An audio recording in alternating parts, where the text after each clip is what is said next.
There's an amazing cultural phenomenon of people making pipes out of glass, and no one knows about it. People have no idea that it exists.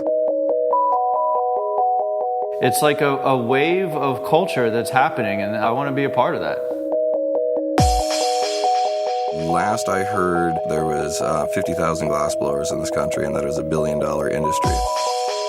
There's this group of people out there that were just born to look into that flame.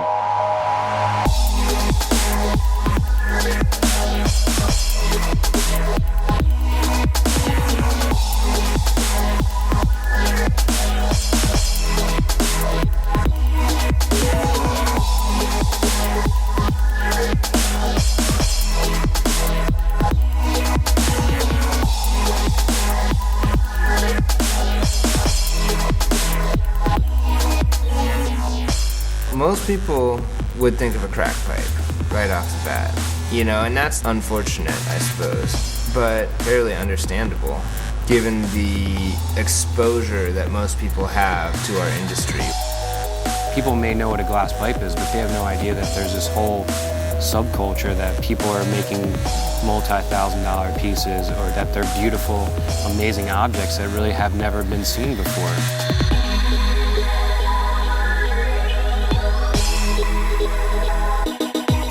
The whole thing started with friendly competition. It started with friends who were having fun, making work together, sharing ideas and techniques, and trying to one-up each other in a friendly way. Now there's an industry forming around it more than ever. There's money being thrown at it. It's just going further and further and further.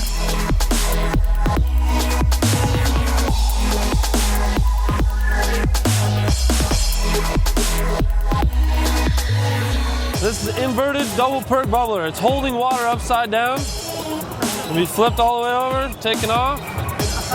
Glass on glass fitting, you kiss the snake.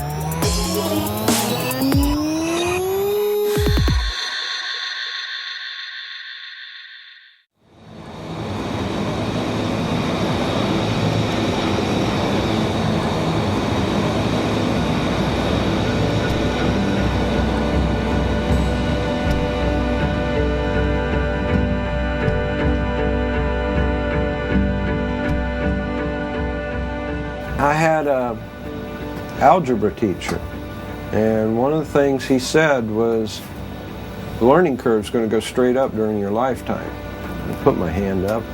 What do you mean? He says, all knowledge will become available. And I thought, well, if that's true, that in my lifetime the learning curve does go straight up and all knowledge is accessible, well, gee, I should be the source.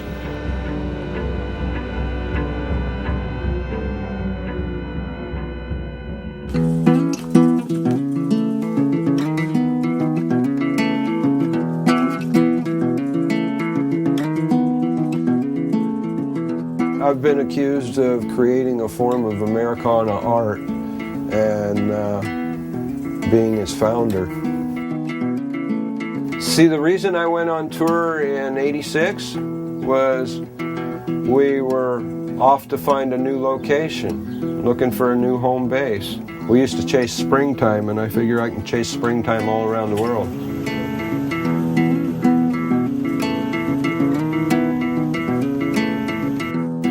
We'd go all the way to North Dakota and then all the way back down to Texas and all the way out to Nantucket, Key West, BC, and Tijuana, and blue glass every one of them. People would always say, you gotta go to a Dead show.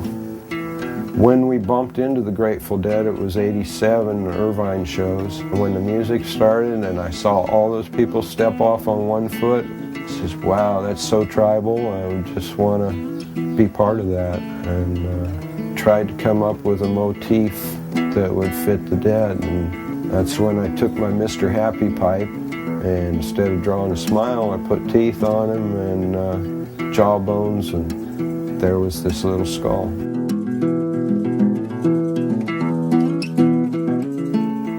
And then there was this kid that followed me around on Grateful Dead tour, and he'd set everything up for me just for the opportunity to wear a pair of didymium glasses and sit next to me and watch. And this is Hugh. And in 90, he said if I'd winter in Eugene, he would help me get first and last so we could rent a place to park the bus next to, and then in the spring we were going to hit the road again. I said, Hugh, why don't you move to Arcata? And he said, Eugene has better herb. Oh, okay, I'll move to Eugene.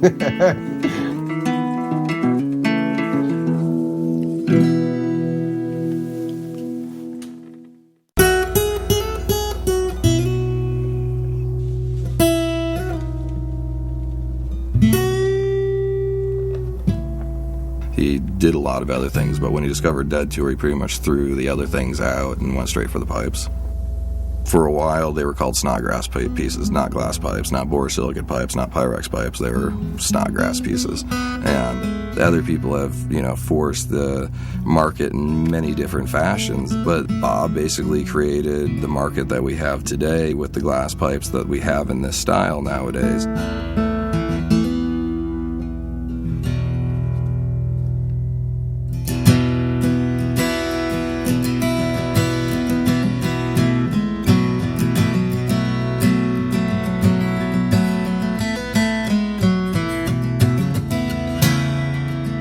He's the man, dude. I just gotta say it, I credit him for keeping the art going throughout the 80s, and all the discoveries he made in the 80s were really important, like the sidecar and silver fuming he stumbled upon, and the breakthroughs that he made paved the way for all of us.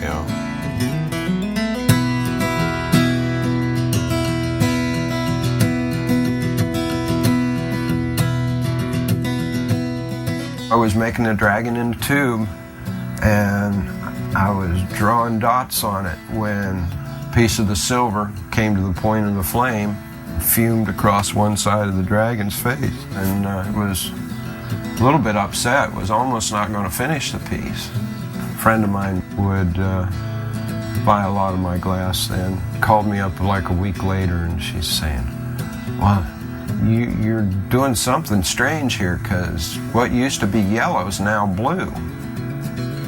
And I stopped by the next day, and she grabbed me by the wrist and dragged me out into the sunlight and pointed, that's the blue I'm talking about. And my jaw dropped. I'm like, oh, I know what made that. Then was the perplexing moment of, ooh, nobody knows about this. I've got a secret. How am I going to keep this from the public? That's not really going to work. I think I'm going to tell every glassblower I meet. Have you ever seen this?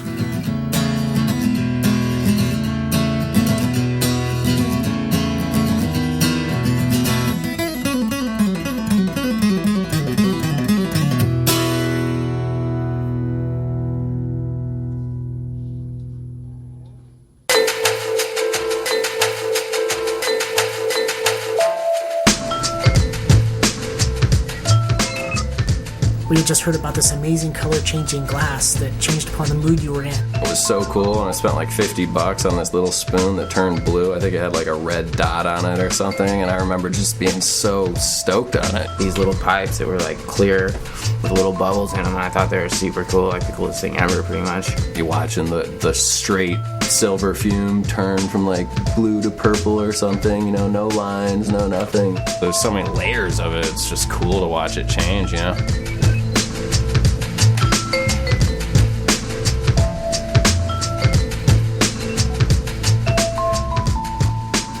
Soon after fuming, I started to practice to teach, because I realized I had something that I couldn't find in books, and I couldn't find anybody else making anything like it. I didn't realize I was going to generate so much interest in glass itself that it was going to cause this little bit of a renaissance. How many glassblowers were there making pipes and stuff, like in general? You just 7. 7. I'd say back in like 92 or 93, back when I first met Bob, it would just be him and his apprentices. By the time I first joined onto it, there was maybe like a dozen, maybe 10 people doing it. There wasn't anywhere you could learn. I mean, literally, I had to sign up to get a degree out in southern New Jersey. And that place was maybe a little rough on somebody from Kesey's backyard. I just heard legends. Oh yeah, there's this guy in Eugene, Oregon. He makes glass dragons, and it's like nothing I've ever seen before.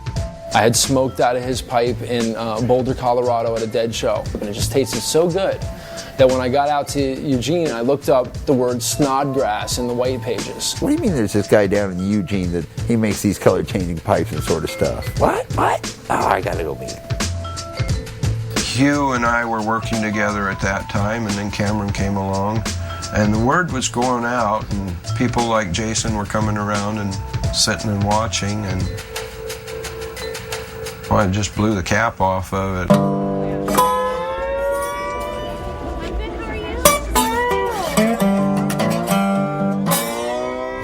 2 pints the price of one. Buy one, get one free. True color changing pints. The more you smoke out of it, more color comes out. Right here. We got deals. Buy one, get one free. 2 for 15, 2 for 20, 2 for 30.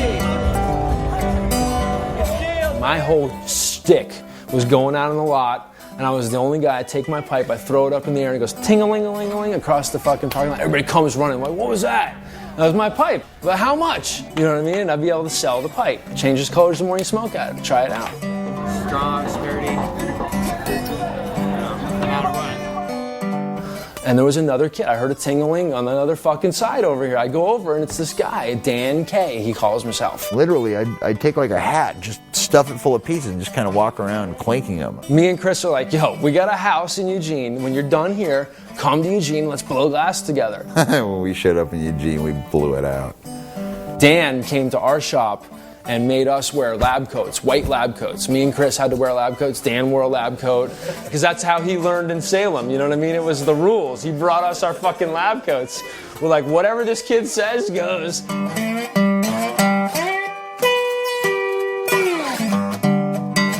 And Dan's thing was he would get the color real hot and he'd fucking hit it on the thing and spin trail some color on me. I'm like, whoa, whoa.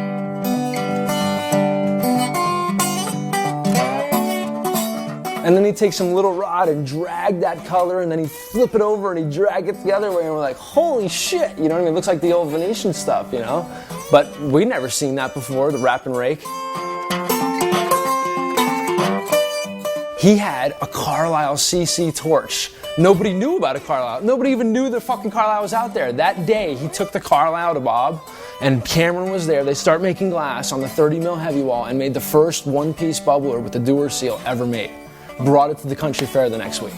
And that was like the bubbler. You know, this is back when none of those guys ever had a torch bigger than National or anything, so Bob's hood was made out of like cardboard and tinfoil, right? Plop the Carlisle down and, you know, light it up. And we managed not to burn the trailer down, but not by much. It was really neat being in on the cutting edge of all that sort of stuff, just because there was an open field. I mean, there wasn't anything done. It was pretty tough. I mean, all this sort of sculpture and stuff that you see nowadays, that hadn't even, as a concept, been roughed out. I mean, we make, I made one that looks like a fish. Bob made one that looks like an elephant. You know, I mean, it's really tough being like, yeah, I was one of the cavemen. You don't know how tough it was back in the day. It's just like, oh, God, it's kind of embarrassing. $420 Hempfest special. Check it out. The pipe movement didn't pick up until after the 90s, but about 94 it started to people calling up their friends and saying, hey, why don't you come out here? I learned something new.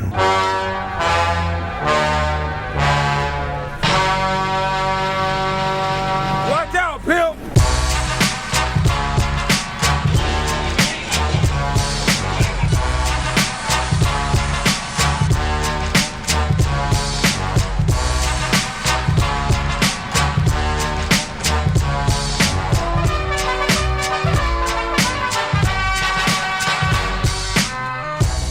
I don't know, I didn't really think about it at the time, but next thing I know, there was like 500 guys doing this shit, you know? All of a sudden, you'd be hanging out and there's, 100 more of you.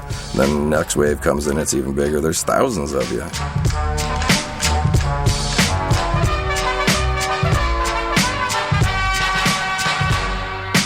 If I had to guess how many people are making a living blowing glass pipes in this country, I would have to throw the number out at maybe 10 to 20,000. How many people make pipes?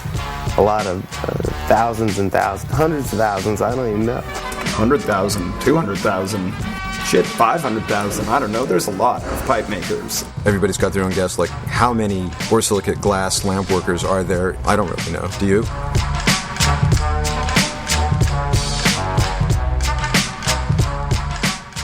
There was a group of guys in Corvallis, Oregon that were very influenced by what Snodgrass and his crew were doing, but they didn't really have direct access to watching him work.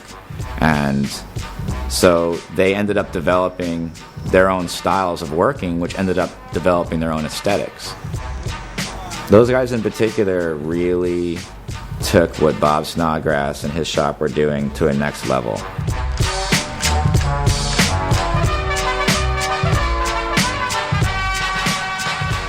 First time I saw somebody work glass, they took a piece of cane and a 6mm rod and they welded them together. And I asked the guy, I was like, is that solid? Is it complete? Is it one piece? And he said, yes it is. And I immediately wondered why the pipes that I had seen up to that point were so boring. I've been working towards seeing this vision since pretty much the first time I got on the torch. It was immediately apparent that people would want this stuff, and it's simply a matter of letting my skills catch up to the point of being able to make the stuff for people.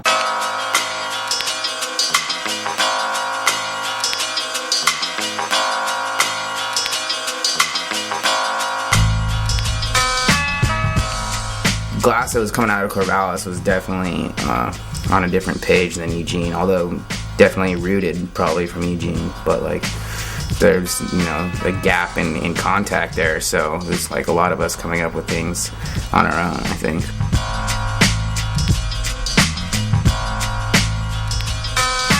A lot of people got into it by becoming an apprentice of somebody or whatever and learning that way, but I always just I got into it and just was like, fuck, I'll just figure this shit out, right?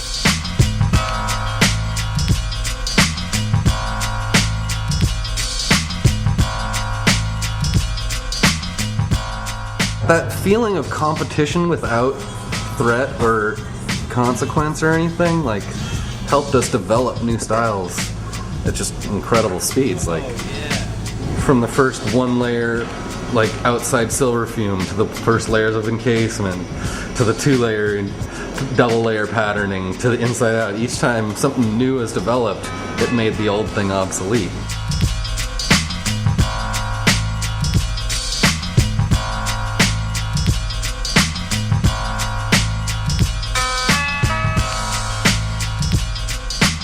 At that time, you just felt like there was an infinite amount of directions to go in. There was no fear about it because it's like, well, you can do anything. Everyone started popping up with their own spin on things, where it was like, wow, that's clearly different than that, and that's clearly different, and then just the refining happened. Things evolved, Things evolved in order to make them different, You're required to keep changing it up, you know what I mean?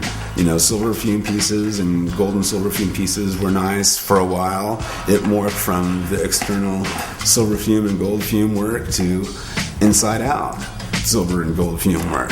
As the colors got better, the colors got incorporated. As the techniques got better, different techniques expand over into different fields and genres, then things start expanding, and it's just like a stew pot of creativity that starts to unfold. I moved to Seattle, and Pedro and Marcel moved up, and eventually Dawson and Jason Lee and all these other guys moved up to Seattle as well, and we kind of had just a big shop going with everybody. And that's where things really blew up, I guess.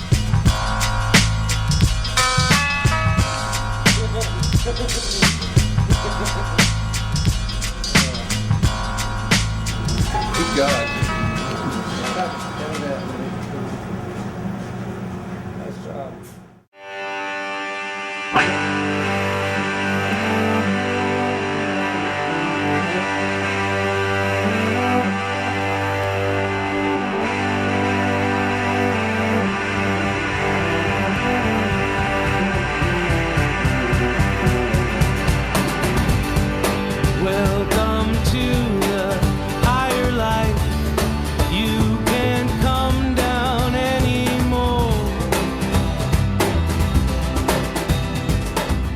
There was an evolution that happened side by side between colored borosilicate industry and the colored borosilicate glass art movement. I first started to sell colored glass in the mid-'80s. I think Northstar was actually incorporated as Northstar in 1986. I think it was 12 different colors. Basically, I'd been making every rod by hand, mixing it up in the flame and pulling it out. And when I started getting orders on a regular basis, I realized that I couldn't do this forever. So I started doing research to figure out how to batch it and make it on a larger scale. And so Northstar was the beginning of that. So this is our maintenance shop. This is where all the kilns, crucibles, everything that has to do with us making color happens in here. To put it broadly, I mean, it was more successful than I had ever imagined it would be, because I just started off in my garage, and the industry grew tremendously.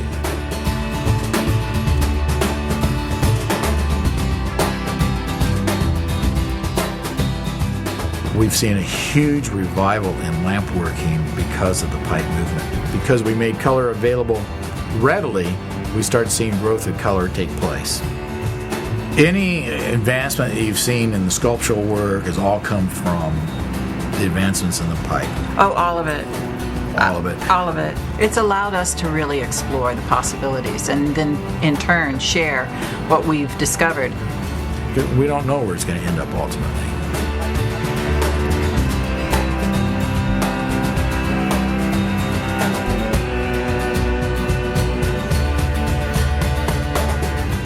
There's no doubt in the world that this color would not be here without the pipe industry. There's these innovative guys that are going, hey, we need this, let's try this, let's do this, that drove these companies like Northstar and then Glass Alchemy to produce these new products. And yes, the palette has grown dramatically. When we had 12 to 20 something colors in the industry, and now we're looking at roughly around 200 to 300 colors available to us as artists. It's like a collaboration. It's definitely the artists that have driven this to where it is.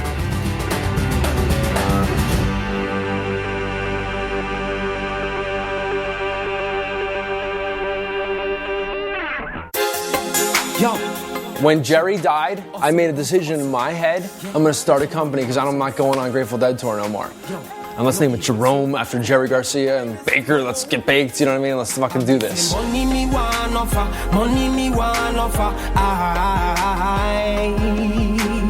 money me want offer, money me want offer, me now stop hustle for me paper, society me ask. You know, I started out doing a lot of marketing in the surf industry and ran across the Jerome Baker guys at an Extreme Expo trade show.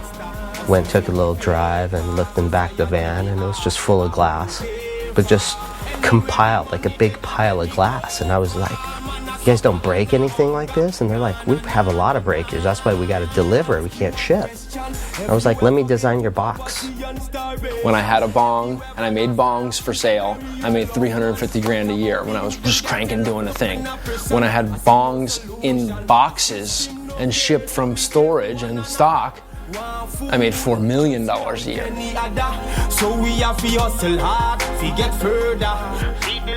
When I was structuring Jerome Baker, it was very important that everybody had a position that they could move up into. That if you stayed in this career, you could support your family. In the beginning, I told the crew that they could never make as much glass as I could sell. Our business as Jerome Baker back then was, we're going to make sure that anybody can get our pieces if they've got $50 to $500. There's going to be something in their price range. You know, I think it was more of we were selling lifestyle than anything else. There would be times in my reality that I'd be driving my brand new BMW, you know what I mean, through Oregon, you know what I mean, with, like, we would be crazy parties, bro, you know. And so I'd be thinking to myself, man, this is too good. It's like Willy Wonka's bong factory. That's kind of what I always, you know, imagine. Because I would come out and I'd have all the employees sitting down at a thing. And I'd be like, we're a bong factory. You know, this is the sickest shit ever. You guys need to work harder. What the fuck? You know, and they'd get fully, like, jammed and go in there and make more shit. on no suffer and no hunger. Nah, nah, nah, nah, nah. Me nah stop hustle for the paper. Society me ask, who you care for? Anywhere the money they are, then me go for.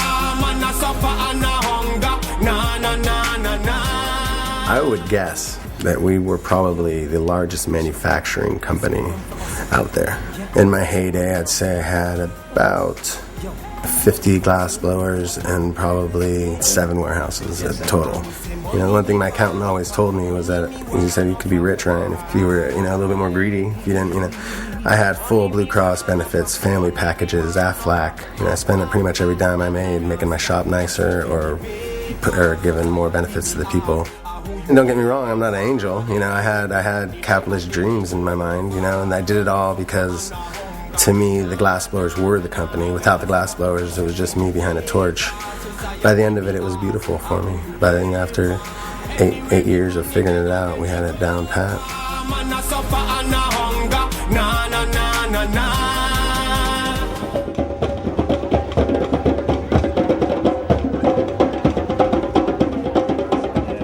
Saturday Market, Eugene, Oregon. I think it was 1996. My brother was out there just visiting. Saw a guy with crazy sculptured dolphin bubbler, big intricate dragon double bubbler, you know, force chamber double bubbler. Never seen, I mean, being from the East Coast, never was exposed to anything like that at all. And told Marcel, who's the guy that he met, hey, we're going on a fish tour, we want to be able to represent some cool things out there.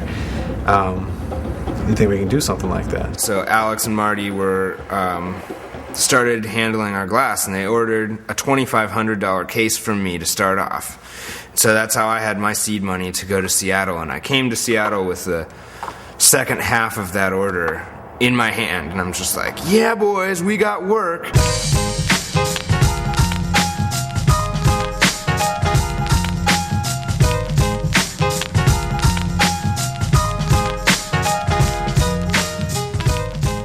The internet's just starting to appear. Fish Tour is as popular as ever, going strong every spring, every fall. And that's where Alex Griffin at Headies.com comes in. He was really responsible for helping spread this culture. Headies for a glass pipe. Headies is something that, in a lot of ways, is much more of a spiritual thing. A Heady piece will incorporate very intricate glass blowing techniques. If the average little pipe takes 10 minutes, a headpiece on average back then would take them 8 hours to 3 days. By marketing on Fish Tour, what we actually had was national distribution. It's basically a traveling city that is populated by people who share a like mind to us. It was the backbone. It was the mechanism that fed the ability to turn this incredibly underground art form into a way artists could make a living. There was money coming in because you could sell what you made pretty easily, as opposed to having to go through the more traditional formats of getting into galleries and developing your portfolio and all those other things that none of us did. You know, it was getting up, getting out there, getting your name out there, trying to make something sicker every single time. I had to sell a lot of shitty pieces to learn how to make them not shitty. And if I couldn't have sold them, I couldn't have continued. The buyers needed time to be educated, and the blowers needed time to get good. I'd tell people that I was getting a new case in, and I'd pull up to the lot, and I looked like the Pied Piper. Because they would chase my car down. I'd have a trail of people running my car down before I parked to get a chance to try to get the first pieces that I haven't even seen yet. You know, a lot of people really like to smoke, and then they see something really cool to smoke out of, and it blows their mind.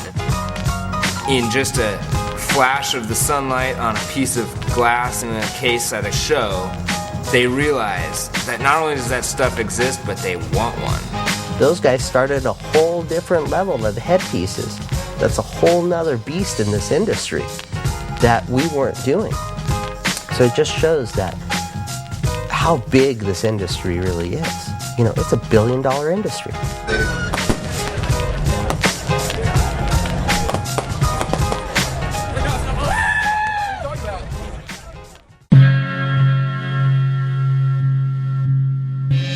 My company was making money, and I didn't have to work. I didn't have to work. Things were going really good for me, and I was even planning for early retirement. That was the plan. And then poof, the DEA came and dragged me out of bed at 6 in the morning, took me off to jail.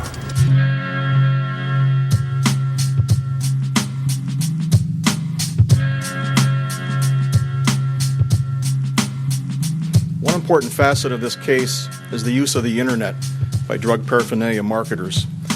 There's no easier way to reach young people and to get around their parents than through the internet. I'm at my house, big beautiful mansion on the hill of Eugene, looking out over the whole shit, bro. You know what I mean? I had built it up to a point. It's like 6 a.m. I hear this fucking, super banging on the door. And I'm like, who the fuck is that, I was right here in this house. They knocked on the door, 5 a.m., drug me out,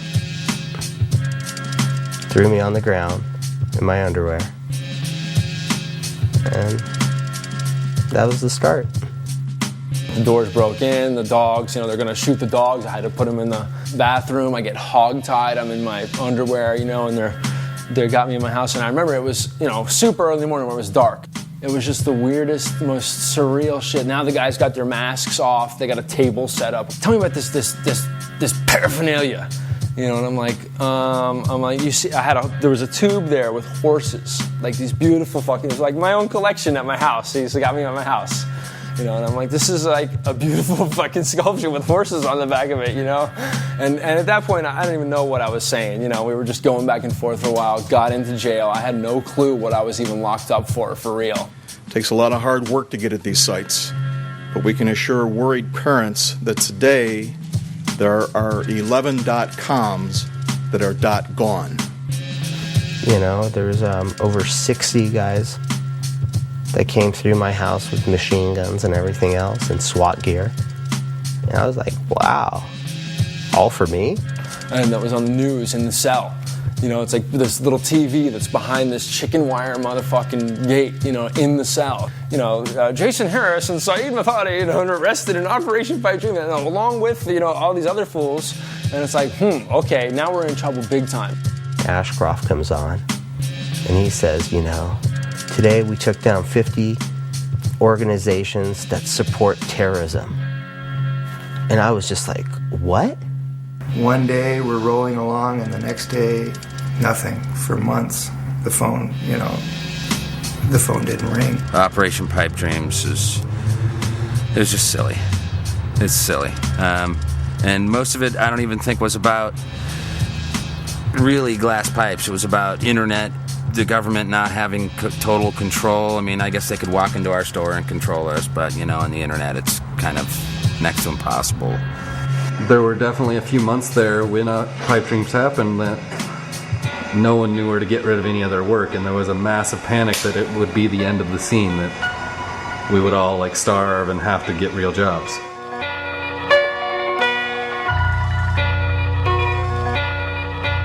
I've been in business for 8 years at that point, and paying our taxes. I've been audited by the IRS. I'm a respected businessman in the community. I'm bringing in, I'm paying out over $1 million in payroll that comes from outside the community into our town. And front page news, all of us coming out of the courthouse in orange jumpsuits looking like criminals. Sorry for marketing. Sorry for being a salesperson and caring about my employees and giving people work and paying taxes and doing all the things that Americans are supposed to do. A lot of, you gotta fight this, man, they can't do that, they can't do that. And that was my favorite, they can't do that. Like, they did.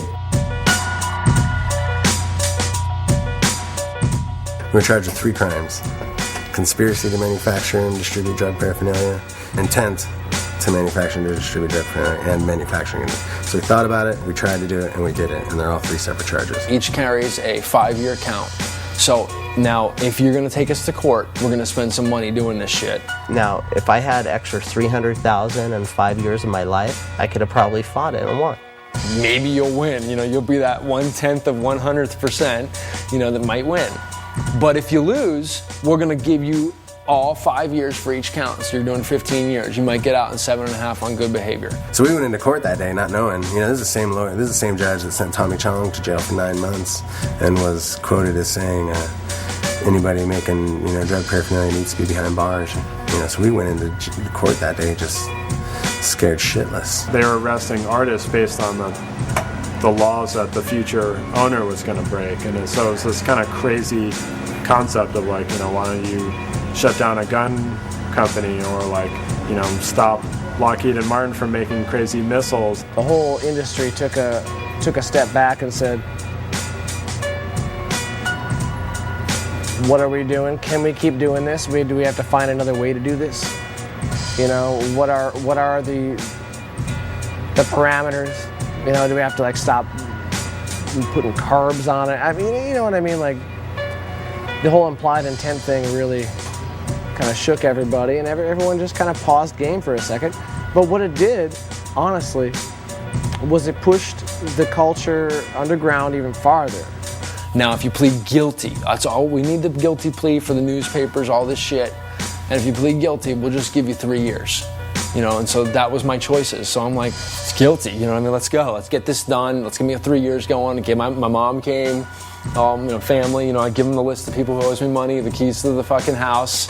And I'm thinking I'm gonna get arrested and taken in that day. And they just gave me 6 months house arrest, but kept all the money seized out of the accounts, which was hundreds of thousands of dollars. It was a very weird, surreal experience to be so excited about being on house arrest for 6 months, probation for 3 years, 100 hours of community service, while at the same time they just took away my 8-year baby, and my retirement and everything that I'd spent the better part of my life at that point working on. I can't say I have any regrets. I can't say I would have done anything different. Except for pump more product and you know what I mean? I don't know, man. I don't know. I should have, I don't know. That's it.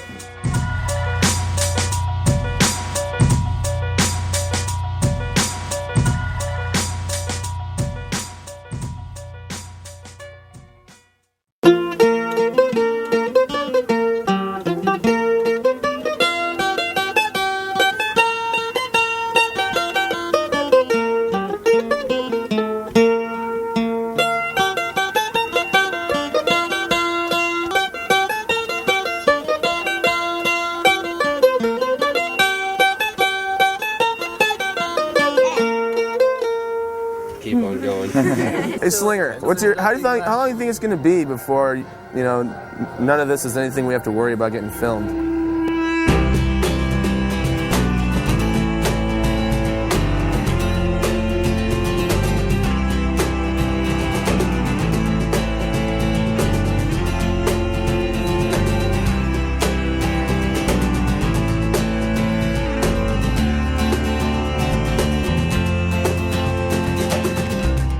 Before this Operation Pipe Dreams, there was a lot of inspiration.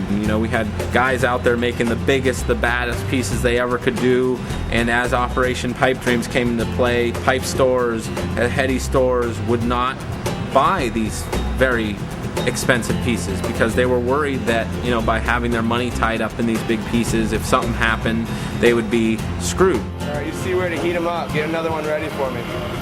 But as the industry slowly started creeping itself back, there was actually sort of a starving market for the headpieces at some point. We're slow, we take our time, we charge money for that amount of time that we wait, sitting around making sure it's just right. We don't just stick shit together and slap it and try and get it done in a set time at all. All we have to do is do this, and once we get put it together, we ought to be able to support the piece on those, and it probably will be a piece we can lift out and set on the ground. We're going to start with that first. You guys are going to get this going.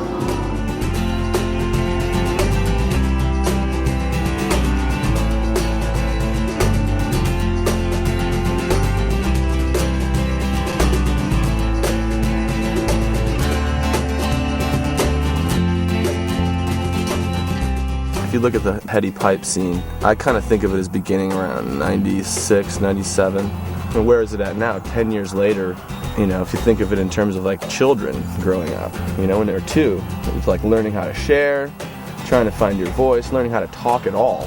And now at 10, we're able to have conversations that make sense with adults, which would kind of be like where our art as pipe makers stands in relation to the fine art, which would be the adults, you know, we're the kids. So we're just finally starting to open a dialogue. I see there's hundreds and hundreds of young kids who make glass art that know who they are and are looking up to them now. 8 years ago, 7 years ago, they treated us like what we were, 2 and 3-year-olds, you know, and now they're starting to respect us like we're 10-year-olds maybe. How are you going to seal them together down here? What kind of structure? This is all going to be different completely. Right down here, there's going to be some really large bars going to make a triad between the 3. I have a lot of respect for pipe makers. I identify with them. If I had been young and come upon glass at the same time, that's what I would have been. At first, when I first met them, I didn't really understand how much of a movement it was.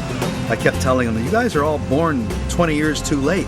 The hippie movement's already done, you know, that's all been done back in the 60s and 70s. What are you doing here in the 90s? Without really understanding that the counterculture never really went away. It just was sort of come of age, reinvented by this new generation of young people.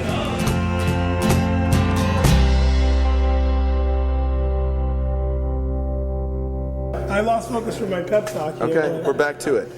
Robert Mickelson. Pep talk is, I know we can do this. This is doable. It's 4:30 in the morning and we have 2 hours more of work. We're going to get done by 6 a.m., get 3 hours sleep and have breakfast together. Is everybody with me? A little too casual. I can't hear you. Let's go. No, I still can't hear you. I said I can't hear you. Chaz, brace. Got it. Chaz, brace. Here, I got this. I got it. Yeah, there you go. More. Andy, come from the other direction. Blowing glass is not all fun and games. You have to work through a lot of things, and it takes a lot of practice and hard work, hot work, burns and cuts and broken pieces. And I've done it 3 or 4 times where I'm walking to the kiln with this piece I spent 2 days on, and it'll slip out of my glove or something, and bam, it's like broken on the concrete. Yeah, it's not all fun and games. When you spend that much time in something, that's art. You're pouring your heart and soul into it. It's a new experience. Each piece is a new experience. It's not like doing it over again. How fast did it take you? It's like we're not on a clock here. We're talking about making something that's never been made before.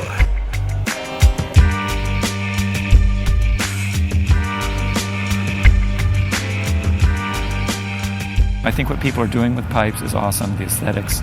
But I've talked to other teachers who said, you know, well, I had a glassblowing student and everything he made had to be a pipe. There's a little bit of a limitation in that if you're only seeing things this way, you know. So in the same sense that pipe makers want people to broaden their vision, sometimes the pipe makers themselves need to broaden their vision and be ready to be able to do different forms. And I see more of that happening naturally. The pipe makers are always saying, I don't want to make pipes anymore, I want to make art. They're always talking about how they want to get out of this kind of underground black market that they all really are a part of and get into the mainstream. And it made me think that you guys should be careful what you wish for. You really don't want to lose that, you know, under the radar, illegal type of attitude. That's what makes it work. I've seen a lot of really interesting pipes. I've seen things that probably shouldn't be pipes. They might be considered art if only they didn't have that damn bowl pushed in them.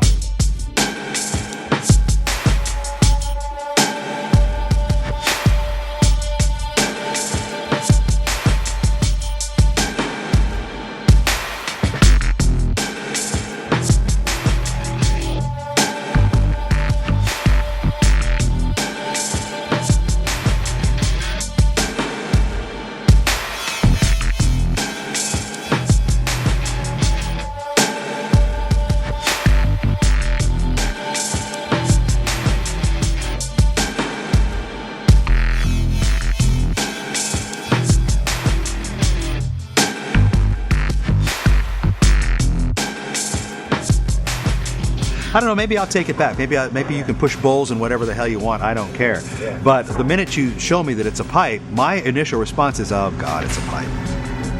Why does it have to be a pipe? That's my response. It's a gut response. Maybe it's valid and maybe it's not. But that is my response. Why make it a pipe?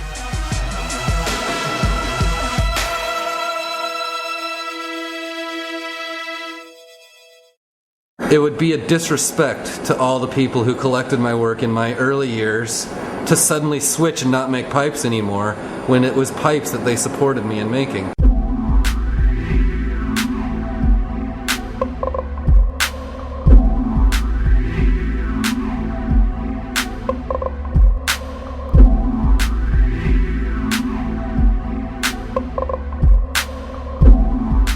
The culture created the art form reflects the culture. It's a symbiosis that can't be separated. Otherwise, it just won't be the same. It won't have the same power. It won't have the same emotion behind it that drives me to make them to the levels that I do.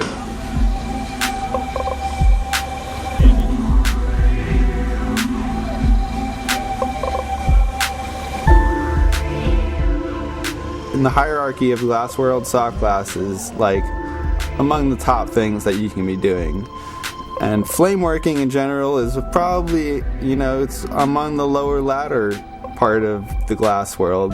And then in the flame working little world, in the microcosm of the glass world, glass pipe making is like one of the lowest forms of glass that you can do in flame working. So, that's what causes some controversy, like the form of it, the function of it, how it's seen by everyday people, basically.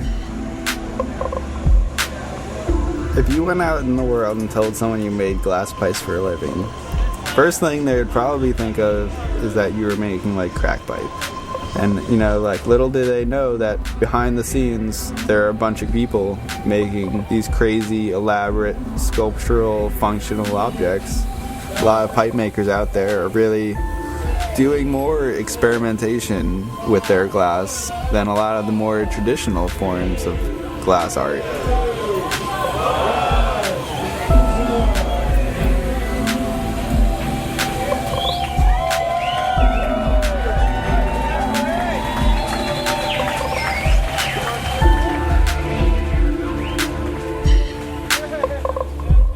It's not just the fact that you can smoke out of it in terms of the actual physical function, it's more the philosophy of the function. Pushing a bowl in it now connects it to this subculture. I think that the pipe maker gets no respect from the rest of the glass world, and there's resentment because there's all this potential. Some old timers who have been making their beads or their sculptures or their whatever it is they make for all these years, using the old school techniques that their forefathers handed down or whatever shit, of course they're resentful of some kids who don't even have like a background or a schooling or anything, just busting out and coming up with, fantastic new concepts in art.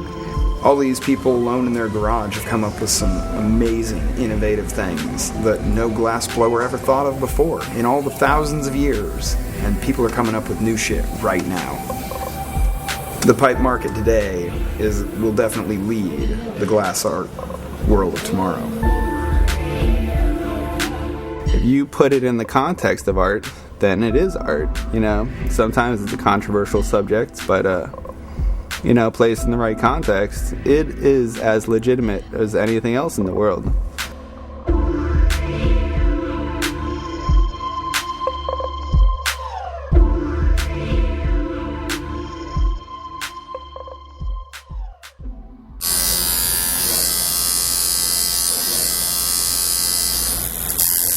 It's a demonized subculture within the glass community that is quickly winning acceptance from the mainstream glass artists.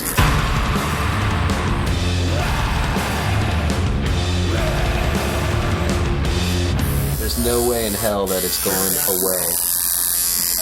Up until Ashcroft made it illegal, or made it more difficult to make a living doing it, I say that it was the American dream. working on your own terms, doing something you like to do, contributing creatively and artistically to the world, and being comfortable. So if an alien came down from outer space and like saw like a headpiece by like one of you or one of your friends or something, They probably would say, "How did you get this? Have you been to our planet?"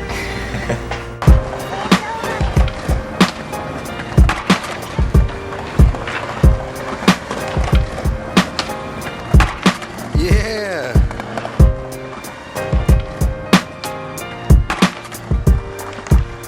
What makes a piece more artistic?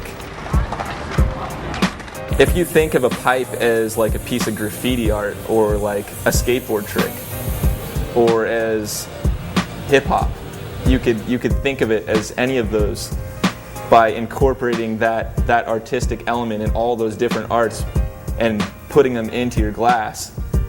You've seen plenty of whack graffiti, and then you see a really sick tag, and it's like flowing, all the colors are just like working together. And at that point, that's where it becomes art, because a piece like that, they put out a presence of their own, as sort of an essence in that piece almost, that the artist put in it, you know.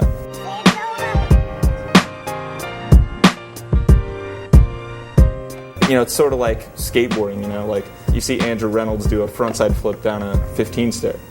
He makes it look so easy. You could almost go, wow, I could do that. You know, it's almost like that. Like when I saw Shad and Banjo's work, I'm like, I think maybe I could do something like that. Oh, well, I am.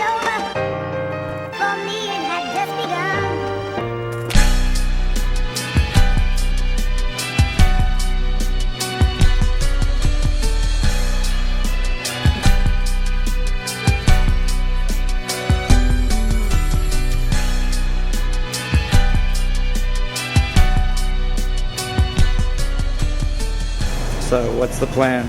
You're gonna blow some glass. Put it on. All right, well, let's separate the stuff for the bubbler and get it in the kiln. Yeah. And then start looking at the dry piece. Does that sound good? All right, break. Got a little bubbler in the works here. People just still don't know, you know? And you'd think that other glass artists between the ages of 20 and 30 would know about glass pipes and the possibilities with them, but they don't even know. You know, I've showed them pieces and they're just like totally blown away, because like, you know, they know people who've been blowing soft glass for a long time, and maybe they'll make a finished piece that's as pleasing to look at, or that looks like someone that is as skilled made it. And so, you know, people there have been blown away even by like showing them like a small piece and just saying like, wow, this isn't like your average like glass pipe. This is like more unique and more interesting. And I show them stuff that I've made and they're just like, this is crazy.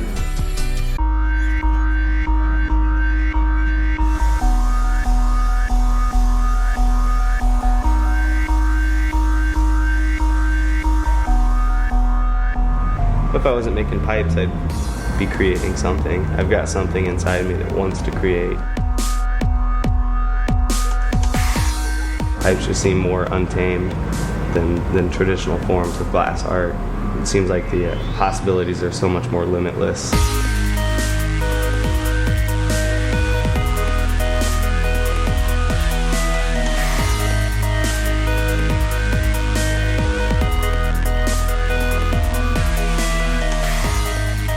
There's still this like logical side of me that really likes to wrap that energy around the idea of a tool.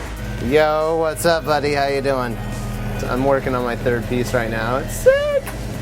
Yeah, buddy, woo! Like, so much of the love and inspiration and like reason that I do so much of this is that I'm making this tool that people are taking out and they're having moments with it, like experiences. And from what I've gathered, they're incredibly positive experiences, you know, where people are like getting together and taking a moment to like relax from their day-to-day, like, you know, grind and patterns that they fall into, and they're taking a break to like elevate their minds and chat some story with some people, or whatever, even just take like a deep breath, you know, and they're going to have this tool. And generally people, you know, it's like their favorite tool. Like they really start to like make a connection with it, you know, that'll be their most amazing thing, and they'll hold so much energy dear to that, and I really value that energy.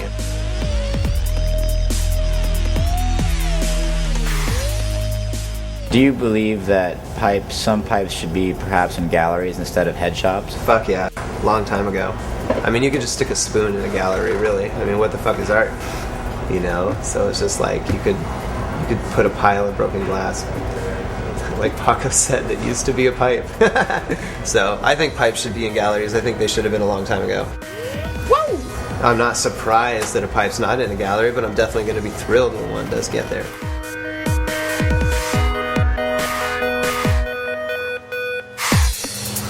And I'm spent. There we go.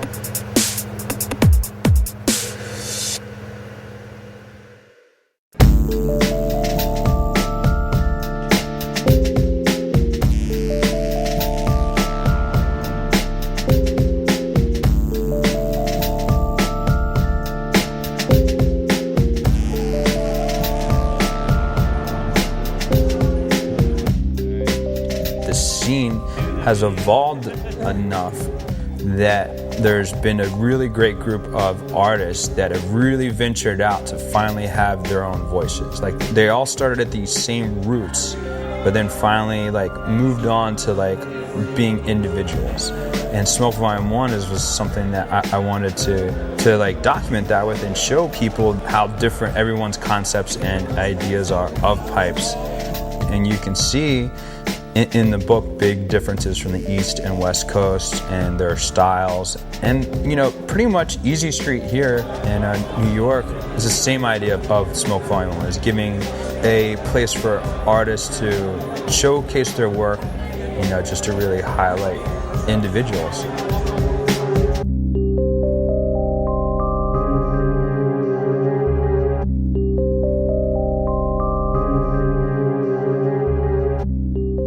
You want to like try and be in a museum, you want to try and do this, you got to come correct, dude. You know what I mean? You got to know your shit, and you can't just fucking, you know, think because you could lay down a bunch of techniques that you're making some kind of fucking statement in the history of man, you know?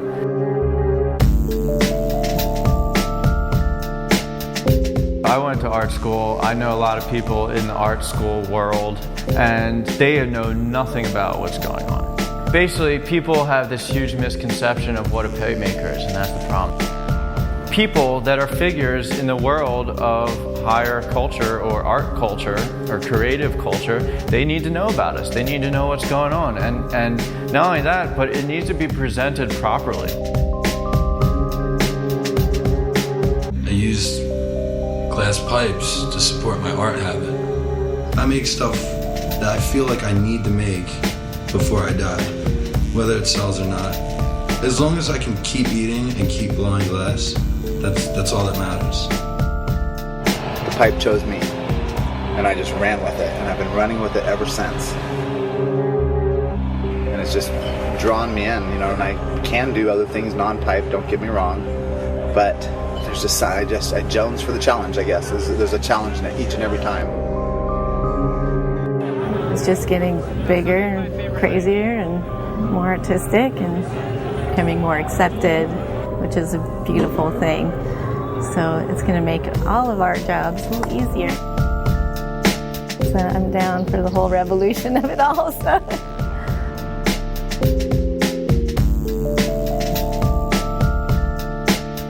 It is only a matter of time. It is a countdown of number of years until pipes will be seen as art. Pipes will be seen as a massive movement of Americana and will be valued by the Smithsonian and all these museums across the world. I refuse to stop until it happens.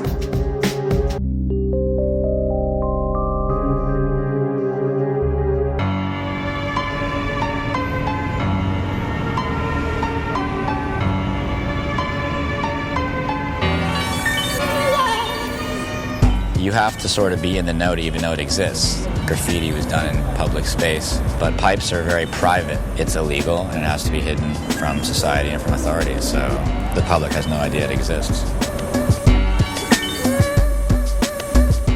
I see the future. 20 years from now, people are going to watch this film, and there's going to be a bunch of characters in this film that are going to be doing significant art, probably way beyond the pipe, that are going to be like world famous, known artists that are, you know, really respected. Just like the graffiti art movement's seen the same thing, and Tony Hawk's got a video game, you know?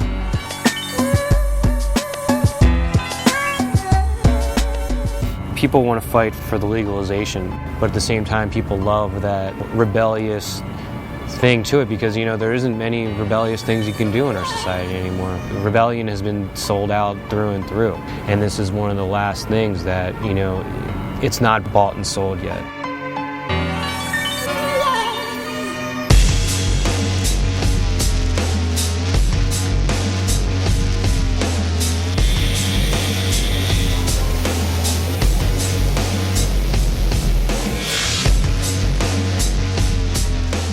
This is what's going on. People are using the pipe as a vessel to carry ideas, to show their technique, you know, and the fact that it's a pipe is not necessarily the most important thing. And you don't have to use it to appreciate what's going on with one of these pieces. To my right over here is Snick. To my left is Zach Pukowitz. These guys are also like good friends of mine, so that definitely helps. And one of the basic ideas that we're focusing on is survival. Like this character that we're making is like, he's a survivor, you know, he's got like, everything's kind of like crumbling around him, but he's tough, he's strong, he's moving on, and he's like, you know, he takes those lumps or whatever happens to him and like uses it to be smarter and be stronger, and that's kind of what we're focusing on. This piece is made up of 19 different pipes. This is a working piece. This guy up here. Any movement is only as powerful as the people who are a part of it, and like, bottom line is the people who make pipes that are in this scene are driven, they're young, they're creative. I mean, I haven't tried to like branch out completely because I feel a connection to pipes and I want to like participate in the pipe movement. You know, I'm excited about it.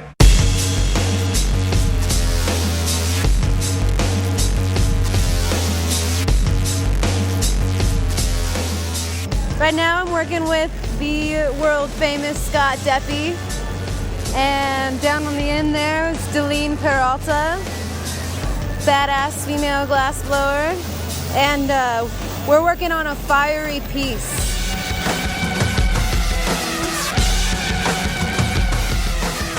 I come from a long line of family members who've been pipe makers since the early 90s, you know, and so I grew up around it and in it all the time, and I've always been into art, and so that's kind of, I always knew I was going to blow glass.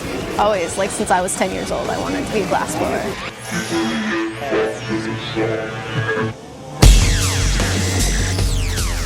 Right now it's underground, but they're going to be in museums one day, you know, they're going to be part of history, part of American history, and people are going to see that, for sure, I feel that.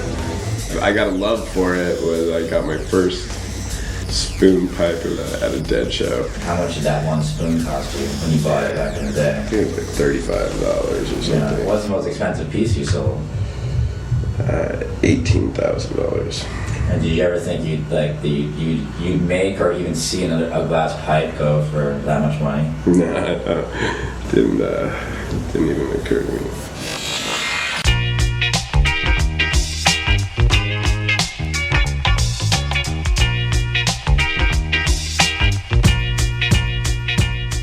To make a piece of art and wait for it to sell versus making a really cool pipe and having it sell, there's a big difference in that. Having a piece of art sitting around waiting to sell doesn't pay for gymnastics bills. Yeah, my daughter likes gymnastics. That was a really interesting conversation after DARE, where we have the police officer come to her school and show her a pipe just like her dad makes and tell her that this is illegal and this is bad. And then she goes home and she sees, 100 of them sitting on the shelf. And that's what feeds her, and that's what clothes her, and that's what, you know, pays our bills. And then she's like looking, being like, why does the rest of society think that we're bad because, you know, my dad blows glass. He provides for his family. I don't see what I'm doing is wrong.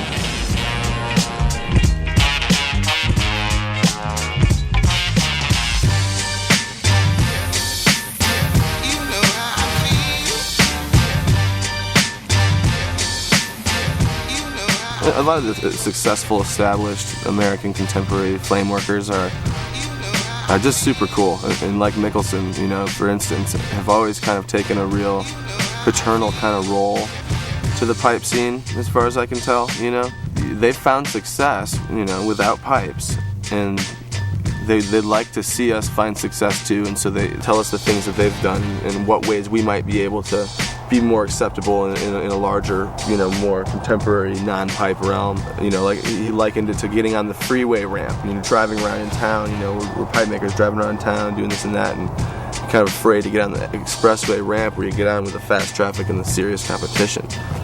You know, and that was interesting. And you know, his whole theory of like us dragging our feet before the thing that gets assimilated, before a revolution becomes mainstream.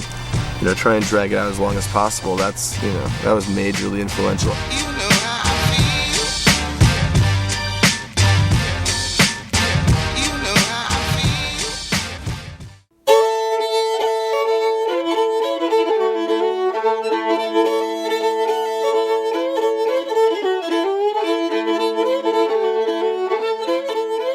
I believe I could go all the way to the top frickin' pipes art regardless. It's just a matter of, I don't know, man, money follows passion is basically my number one belief. So, I mean, half of the pieces that we make today, you can't even tell they're pipes. You know what I mean? Like, art is in the eye of the beholder, so.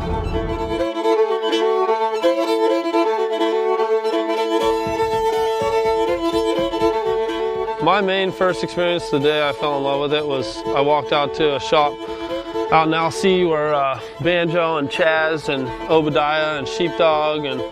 Oh, we're getting nailed here. Oh, you little son of a bitch. Anyway, all those guys were hanging out in this barn and just making beautiful pieces. And I'm like walking in, I'm like, what the hell is this, dude? You guys are just hanging out, like, you guys do this for a living? Like, you guys just hang out, blow glass, and like make these pieces of art all day and like listen to music. And I was like, this is it, man. Immediately, I was like, sign me up. Picked up a lot of like new school techniques that, you know, Banjo and all those cats were executing at the time. And then from there, I moved out here, pretty much in the woods, doing my own thing, trying to, you know, I had a lot of private distributors and a lot of good people buying my glass. So I never really had to enter the true scene itself so much. Lately, the scene kind of found out about me, and it's been really, really cool. Really cool. One of the main reasons all of us are like where we are is just exposure, you know. I mean, we're making awesome stuff. It's just like no one's really seen it, you know. The pipe world sees it, and then it disappears really quickly. Any day now, the rest of the art world's gonna wake up and be like, damn, these guys are throwing down. The progression's gonna get faster and faster the more we all keep hanging out.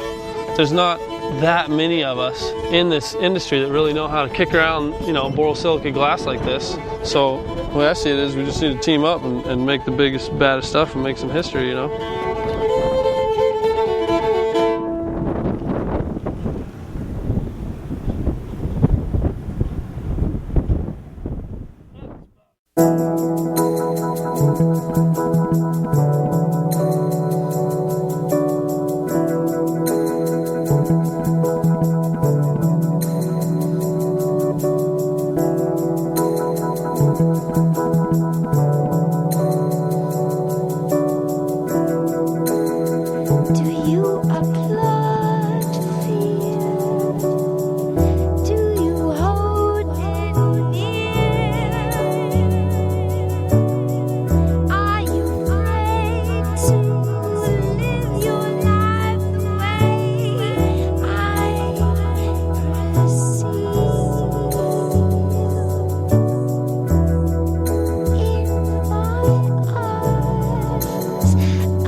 Bong is a series, it's an ancient sound meant to impart power to the spirit of joy and well-being.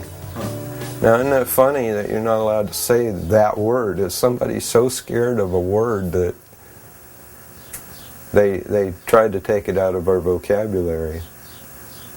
And anyhow, Bong, to the spirit of joy and well-being, may it grow.